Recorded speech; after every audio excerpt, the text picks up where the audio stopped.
Captain Alex Carter had faced dangerous missions across the galaxy, but tonight felt different. He stared out of the observation window of the orbital research station at the streaking meteors dancing in the distance. The station, normally quiet and precise, was rattling slightly as the meteor storm drew closer. It was supposed to be routine: monitor anomalies, maintain the equipment, ensure the station stayed operational. But the universe, as always, had other plans. The corridors were nearly empty, the other crew members having retreated to their private quarters. Only one visitor remained on the station for diplomatic reasons: Lyra, an alien envoy from a distant world known for its advanced technology and subtle, enigmatic culture. Alex had met her briefly in the meeting room earlier that day, and even then he had been struck by how unusual she looked. Her skin had patterns that shimmered slightly in the low lights of the station, not glowing, just shifting in a way that reminded him of sunlight on water. Her eyes were larger than human eyes, dark and reflective, but capable of conveying warmth, humor, and calculation all at once. As the storm outside intensified, the station's automated systems began to shudder. Alerts blinked across panels, warning of incoming debris, minor energy fluctuations, and small structural tremors. Alex checked the monitors, confirming that all sections were stable, but the sleeping quarters were soon going to be the only safe place to ride out the worst of it. He sighed, feeling the tension in his shoulders. He had expected complications, but not this early. When he reached the sleeping area, he was met with a strange sight. Lyra was already there. She had unpacked her small luggage, but instead of setting up in one of the empty rooms, she had approached the single bed in the center of the room. The room was modest: a single bed, a small desk, a few storage panels, and a window that looked out on the endless darkness of space streaked with meteor trails. The bed was the only option for both of them. She turned toward him, and her voice was soft, melodic, but carried a subtle edge of amusement. "There's only one bed," she said. Her eyes flicked to the edge of the mattress as she took a careful step closer. Alex froze for a moment, unsure whether to respond or find another solution. His mind raced, but the storm outside made it clear that there was no time for games. We can make it work," he said, trying to keep his tone casual, though his pulse was quickening. He realized he was already studying the patterns on her skin, the way her posture hinted at a grace honed by a world so different from his own. She smiled faintly, acknowledging his tension without comment, and moved slightly closer to the mattress. Alex set his bag down and tried to focus on practical matters. "We should monitor the systems while we wait out the storm," he said, motioning to the console by the wall. He could feel the space between them in the room, small but charged, an invisible tension that was hard to ignore. She nodded, her expression neutral but attentive. The storm outside began to rattle the outer panels more strongly, small sparks of energy flickering along the surface. Alex could hear the low hum of the station's structural integrity systems working overtime. The situation demanded focus, but the presence of Lyra made every movement, every glance, feel amplified. They spent the first few minutes in silence, each absorbed in their own thoughts while keeping one eye on the monitoring console. Alex noted the efficiency with which she adjusted to the human interface, moving the holographic displays with delicate motions, her fingers precise, confident. She glanced at him once and raised an eyebrow, a faint teasing in her gaze.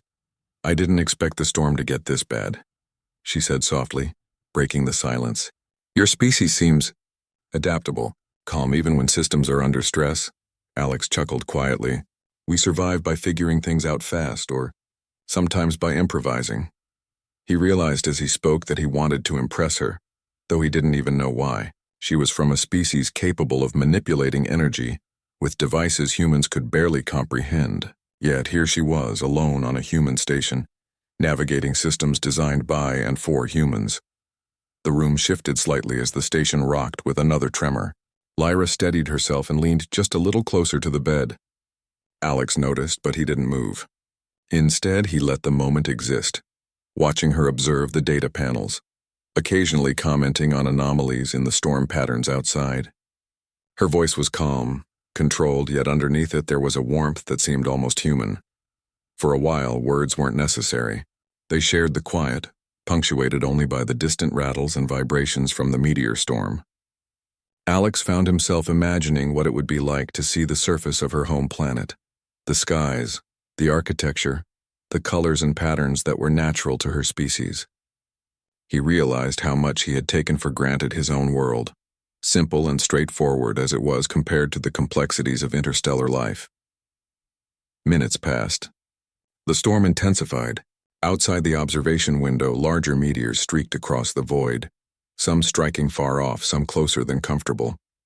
The station's shields absorbed most of the impact, but the tremors were a constant reminder that their safety was temporary and fragile. Lyra finally spoke again. Your species has a certain ingenuity. I have observed many, but humans are different. You think on the fly in ways that are unusual even for advanced beings. Her gaze met his briefly. It is impressive, Alex smiled. Thanks, I think sometimes it just comes from stubbornness. He felt the tension between them shift slightly, the formality giving way to something warmer, more human. He realized that the storm, the isolation and the confined space had created a scenario neither of them could have predicted. Another tremor rattled the room, and the lights flickered briefly. Alex reached for the emergency flashlight panel on the wall, and Lyra stepped closer almost instinctively. Neither spoke, both understanding the silent acknowledgement of danger and the need for cooperation. As the storm raged on outside, Alex finally allowed himself to notice something about Lyra beyond her alien features. Her posture, her careful movements, and the faint curve of a smile hinted at curiosity and intelligence beyond the obvious. She was evaluating him as much as he was evaluating her, yet without judgment, without pretense. Hours seemed to pass in silence, punctuated by small exchanges about the meteor storm, the station systems, and the anomalies they were tracking. Alex felt an unusual connection forming, a respect for her intelligence and grace paired with a quiet fascination that went beyond professional courtesy. Finally, exhaustion set in. The storm had passed its peak, but the tremors continued intermittently. Alex looked toward the bed, Lyra still positioned at the edge, her hands folded in front of her. I guess we should try to sleep, he said cautiously. She nodded and without words moved slightly closer, making room for him. There was a delicate balance in the gesture, neither forward nor overt, just enough to acknowledge the shared situation. Alex felt a strange sense of comfort, an unexpected warmth in the moment. As he lay down, keeping a careful distance, he noticed her eyes scanning the room one last time, then resting on him briefly. There was no malice, no pretense, just observation, curiosity, and perhaps a hint of camaraderie born in the quiet of a storm. Sleep did not come immediately. Alex found himself thinking not of the danger outside, but of the presence beside him, a being from a world so different yet somehow sharing this small, fragile moment. It reminded him that humanity's greatest strength was not technology or weapons, but adaptability, courage, and the ability to connect even with those entirely unlike us. And in that silent room, under the dim emergency lights with meteors streaking past the observation window, Alex Carter realized that this mission, which began as routine, had already changed him. It was more than survival now. It was trust, understanding, and a recognition that sometimes the universe had a way of bringing unlikely beings together. And in that moment, the storm outside seemed almost like a small reminder of the vast possibilities waiting beyond the stars. The night stretched on, and while sleep finally claimed him, Alex felt the unspoken promise that this strange alliance, this unexpected companionship, might just be the beginning of something far larger than either of them could imagine. The night had passed with only minor tremors from the lingering meteor storm, but when Captain Alex Carter woke, he realized the station's systems were showing unusual energy spikes. The outer shields had absorbed most of the meteor debris, yet something was still affecting the station's energy grid. Lyra was already awake, standing by the console, her posture calm and deliberate as she examined the readings. Good morning, Alex said, trying to keep his voice casual despite the tension he felt in the pit of his stomach. Lyra turned to him, her large dark eyes reflecting curiosity more than alarm. Good morning, Captain. The storm has left residual energy surges.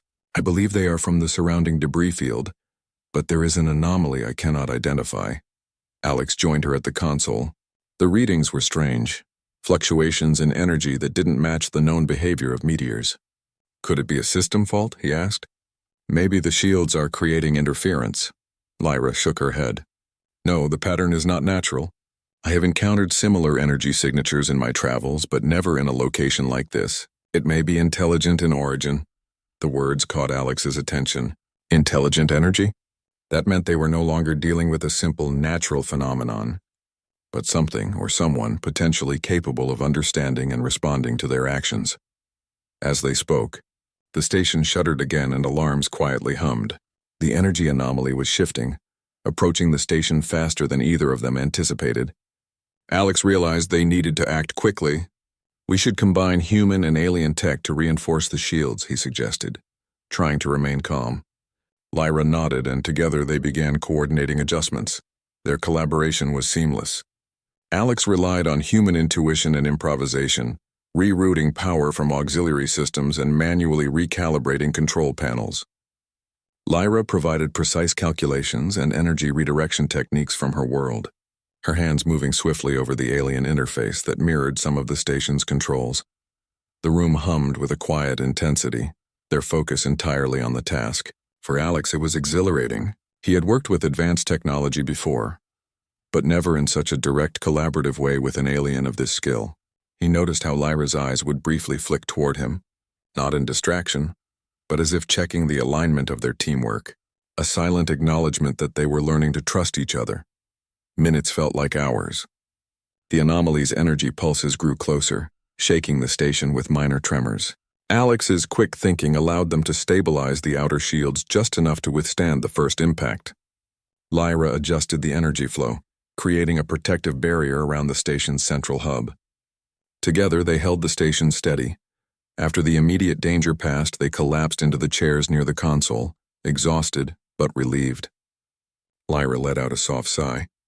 Your species' ability to improvise under pressure is remarkable. I did not anticipate such quick adaptation. Alex smiled, leaning back. Thanks, we get used to facing the unexpected. And I guess we make a good team when the odds are stacked against us.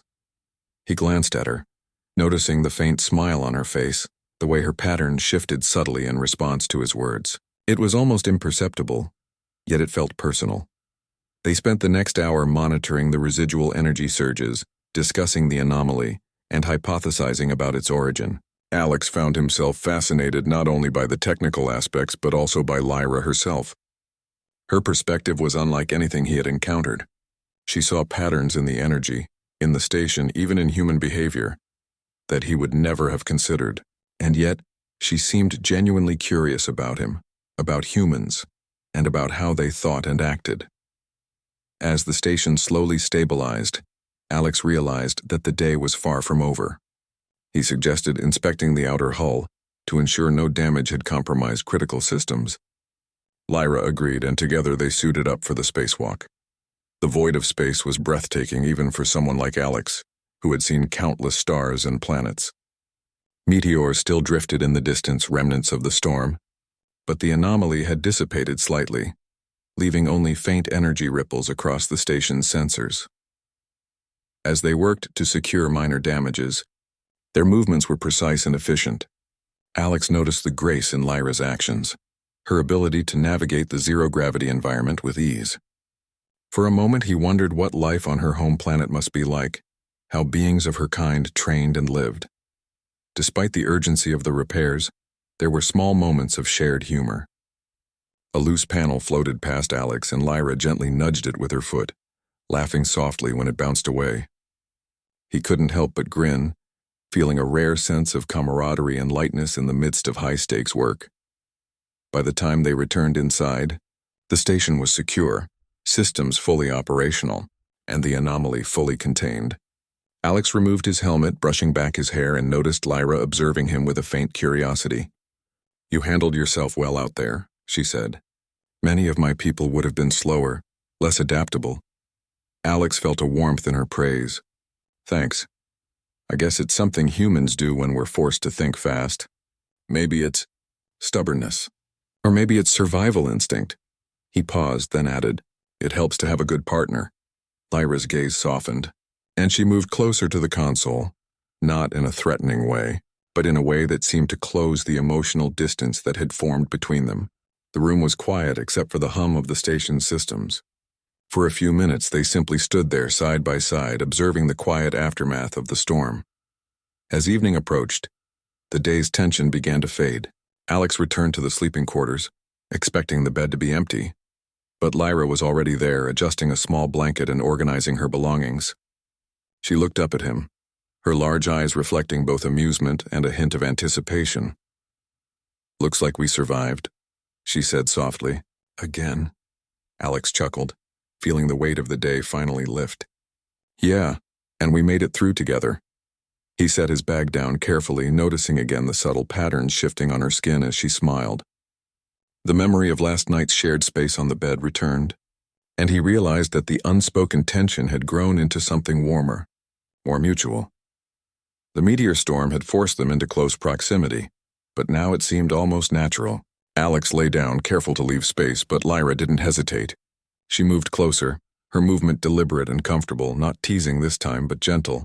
They shared a quiet, human moment side by side, listening to the faint hum of the station and the occasional alert from distant systems. Their conversation was soft, filled with small observations about the day, the repairs and the oddities they had encountered. Alex found himself laughing at a minor miscalculation he had made while rerouting power, and Lyra's melodic laugh echoed softly in the room. It was a sound he hadn't expected but now found comforting, even thrilling. As the night deepened, Alex realized that the universe could be both dangerous and beautiful. Strange anomalies, powerful storms, and unknown energy signatures were challenges humans often faced, but they also created opportunities for connection, understanding, and growth. Lyra shifted slightly, bringing herself closer, and Alex felt a sense of trust and companionship he hadn't anticipated. The storm had been a catalyst, yes, but the real discovery was in the quiet moments afterward. The recognition that humanity's ability to adapt, to cooperate, and to form bonds even under pressure was a strength unmatched in the galaxy. The hours passed in a calm rhythm. They didn't speak much, but there was no awkwardness. Each small gesture, each glance was enough to convey understanding. Alex thought about how many times humans had been underestimated by other species, how often intelligence, courage, and empathy had been dismissed in favor of technology or brute strength. Yet here, in a distant station, surrounded by cosmic storms and alien anomalies, he realized that humans were extraordinary precisely because they could navigate the unexpected with heart, mind, and intuition combined. Eventually, exhaustion overtook both of them, and Alex felt sleep creeping in. He closed his eyes, aware of Lyra beside him, not as a stranger, not as a diplomat from an alien world, but as someone who had shared danger, work, and now quiet companionship. In that small space, on that isolated station, a human and an alien had found a connection that transcended species, experience, and expectation. And as the stars continued to streak past the observation window, the soft hum of the station surrounding them, Alex Carter understood something vital. Humanity's greatest gift was not technology or armor, not weapons or ships, but the ability to connect, adapt, and survive together, even in the most improbable circumstances. In the quiet of the night, side by side, the captain and the envoy slept, ready for whatever the universe would throw at them next, knowing that together, they could face it all.